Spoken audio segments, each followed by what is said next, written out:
Hello friends, అందరూ ఎలా ఉన్నారండి? వెల్కమ్ టు చాణక్యాస్ నీతి.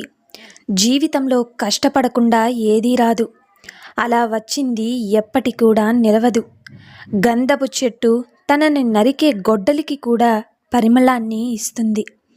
అలాగే మంచి వ్యక్తిత్వం గలవారు వారిపై విమర్శలు చేసేవారికి కూడా మంచిదే చేస్తారు. డబ్బులు ఇచ్చి చూడు, తీసుకున్న వాళ్ళు నిన్ను పూలతో పూజిస్తారు. అలాగే ఇచ్చిన డబ్బులను అడిగి చూరు, నీ పైన దుమ్మెత్తి పోస్తారు. ఇదే కదా డబ్బు మహిమ. ఇదే మనుషుల తీరు కూడా. 2 లక్షణాలు, అలాగే 2 క్షణాలు నవ్వితేనే ఫోటో చాలా అందంగా కనిపిస్తుంది. మరి ఎల్లప్పుడూ మీరు నవ్వుతూ ఉంటే మీ జీవితంలో ఇంకా ఆనందంగా ఉంటారు. గుర్తుంచుకోండి, బ్రతకడానికి కష్టపడండి, ఏదైనా సాధిస్తారు. కానీ కష్టపడకుండా బ్రతకడానికి ఇష్టపడకండి, ఏమీ సాధించలేరని గుర్తుపెట్టుకోండి. మరణించాక కూడా మనం బ్రతికి ఉండాలి అంటే 10 మంది చదువుకునేలా ఏమైనా రాసిపోవాలి, లేదా 10 మంది మన గురించి రాసేలా ఏదైనా చేసిపోవాలి. మనకు ముందు చూపు ఉన్నప్పుడు మన జీవితంలో మనం గెలవగలం. పడవ మునుగుతున్నప్పుడే ఈత నేర్చుకుందాం అనుకుంటే బ్రతుకు వ్యర్థమైపోతుంది. గుర్తుపెట్టుకోండి, మన ఇంట్లో 4 మనుషులు ఉండి 3కి మాత్రమే సరిపడా అన్నం ఉంటే నాకు ఆకలి లేదనే ఏకైక వ్యక్తి ఒకే ఒక్కరు, అమ్మ. మిమ్మల్ని బలవంతులుగా చేసే ప్రతి ఆలోచనలు కూడా స్వీకరించకండి. మిమ్మల్ని బలహీనులుగా చేసే ప్రతి ఆలోచనలు కూడా తిరస్కరించండి. అర్థమైంది కదండి? అలాగే ఒక్క విషయం గుర్తుంచుకోండి, ఇస్తూ ఉంటే వస్తూ ఉంటుంది. అది జ్ఞానమైన, శక్తి అయినా, డబ్బైనా. ఇదే ప్రకృతి నిలయం.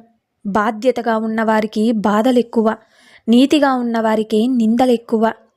ఇదే నేటి లోకం తీరు. సోమరితనాన్ని మించిన సన్నిహిత శత్రువే లేదు. నిజమే కదండి? ఎక్కువగా నమ్మడం, ఎక్కువగా ప్రేమించడం, ఎక్కువగా ఆశించడం ఫలితంగా వచ్చే బాధ కూడా ఎక్కువగానే ఉంటుందని గుర్తుపెట్టుకోండి. ఈ లోకంలో బంధం కంటే బలమైనది ఏదీ లేదు. చిత్రం ఏంటంటే మనిషిని బలహీనపరిచేది కూడా ఆ బంధమే. నిజాయితీతో చేసిన ఒక పనిని అలాగే ఫలితం ఒక చోట లభించకపోవచ్చు, కానీ మరో చోట ఇంతకన్నా మంచి ఫలితాన్ని కాలం నిర్ణయిస్తుంది. ఆలస్యం చేస్తే సులభకరమైన పని కష్టమవుతుంది, అలాగే కష్టమైన పని అసాధ్యమై తీరుతుందని గుర్తుపెట్టుకో. అసలే పని ప్రారంభించకుండా ఉండడం కన్నా ఆలస్యంగా ప్రారంభించడం ఉత్తమం. గొప్ప ఆలోచనలు ఎప్పుడూ కూడా కష్టాల నుంచి మాత్రమే పుడతాయి.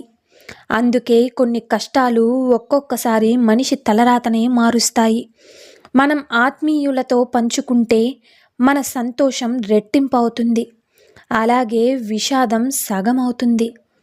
ఒంటరితనం అంటే ఎవరూ లేనితనం కాదు, అందరూ ఉన్నా కానీ మనల్ని అర్థం చేసుకునేవారు లేకపోవడం అని గుర్తుపెట్టుకోండి. ఇక 10 మంది మనం చేసే ప్రతి పనిని ప్రశ్నించాలని ఆరాటపడడం వల్ల ఆ విధంగా మనసులోని బలహీనత బయటపడుతుంది. మన మనసు ఎప్పుడైతే గాయపడుతుందో అప్పుడే సరిగ్గా ఆలోచించడం మొదలు పెడుతుంది. అందుకే గాయాలని, అవమానాలని జీవితాన్ని నిర్మించే పునాదులుగా భావించాలి. దాచిన రూపాయి నిన్ను ధనవంతుణ్ణి చేస్తుంది, దానం చేసిన రూపాయి నిన్ను ధర్మాత్ముడిగా మారుస్తుంది. ధనం కాటి వరకే వస్తుంది, కానీ ధర్మం దైవం సన్నిధికి చేరుస్తుందని గుర్తుపెట్టుకో. చీకటి తర్వాత వచ్చే వెలుతురు చాలా ఆనందాన్నిచ్చినట్లుగా కష్టాలు తర్వాత వచ్చే సుఖాలు కూడా ఎంతో సంతోషాన్ని ఇస్తాయని గుర్తుపెట్టుకో. అలాగే ఒక్క విషయం, నిజాయితీగా ఉండడం కూడా ఒక యుద్ధం లాంటిదే. యుద్ధంలో ఒంటరిగా నిలవడం ఎంత కష్టమో, సమాజంలో నిజాయితీగా ఉండడం కూడా అంతకన్నా ఎక్కువ కష్టం. ఎంతో ఆకలితో ఉన్న సింహం గడ్డిని మేయదు, అలాగే కష్టాలు పరంపరం చుట్టుముట్టినా కూడా ఉత్తముడు నీతి తప్పడు. గుర్తుంచుకోండి. ఇక జీవితంలో ఏది మనకి ఎదురొచ్చి ఇవ్వదు, మనమే ఎదురు వెళ్ళి తీసుకోవాలి. బాధ నుంచి సంతోషాన్ని, ఓటమి నుంచి గెలుపును కూడా. గడ్డివామును తగలబెట్టడం వల్ల సముద్రం వేడెక్కలేదు. ఎవరో మిమ్మల్ని విమర్శించారనో, హేళన చేశారనో ఉన్నతల మనసు కలత చెందదు. ఏడిస్తే నువ్వు మాత్రమే ఒంటరిగా ఏడుస్తావు. నవ్వితే ప్రపంచమంతా నీతో కలిసి నవ్వుతుందని గుర్తుపెట్టుకో. అలాగే కేవలం ఊహలతోనే కాలాన్ని గడిపితే ప్రయోజనం ఉండదు. నారు పోసినంత మాత్రాన పంట పండదు కదా. భవిష్యత్ అనేది ఎప్పుడూ కూడా ప్రశ్న లాంటిదే. దానికి సమాధానం నీ తెలివి, నీ ధైర్యం మీదే ఆధారపడి ఉంటుంది. ఇక మనం కోరుకున్న బంధం కంటే మనల్ని కోరి వచ్చిన బంధం చాలా గొప్పది. మనల్ని మనం కాపాడుకోవడానికి ఇతరులపై నింద వేయకూడదు.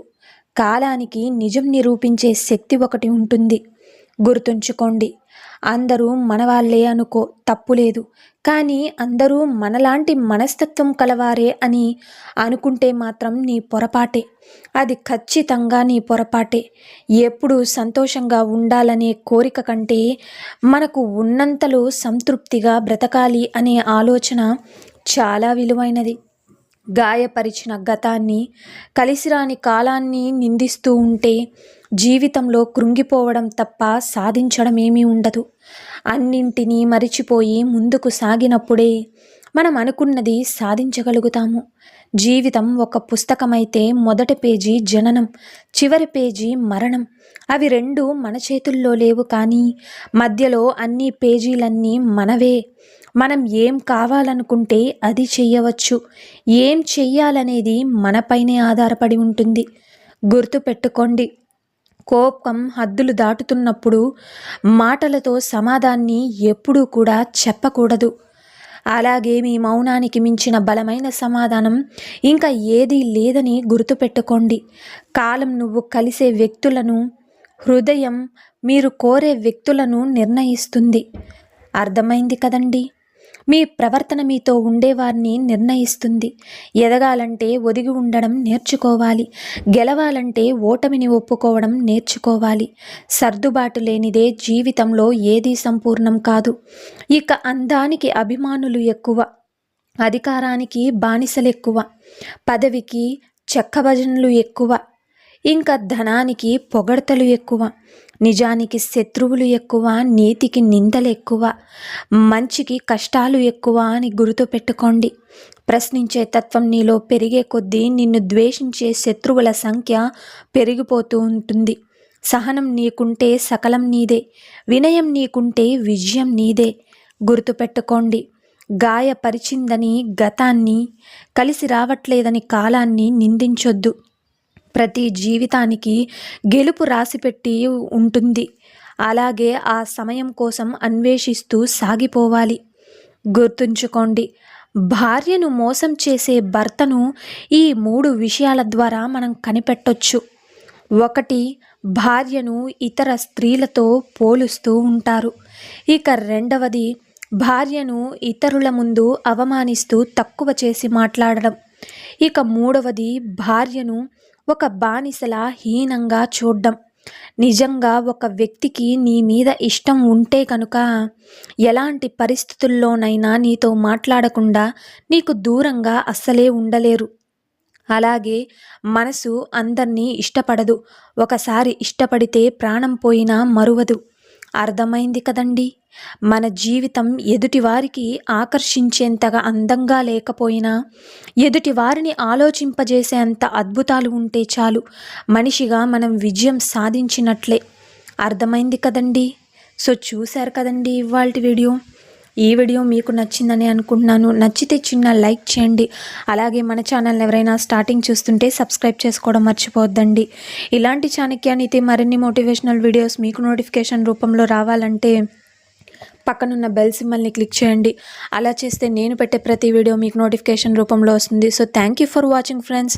రేపటి వీడియోలో అయితే మళ్ళీ మనం కలుసుకుందాం.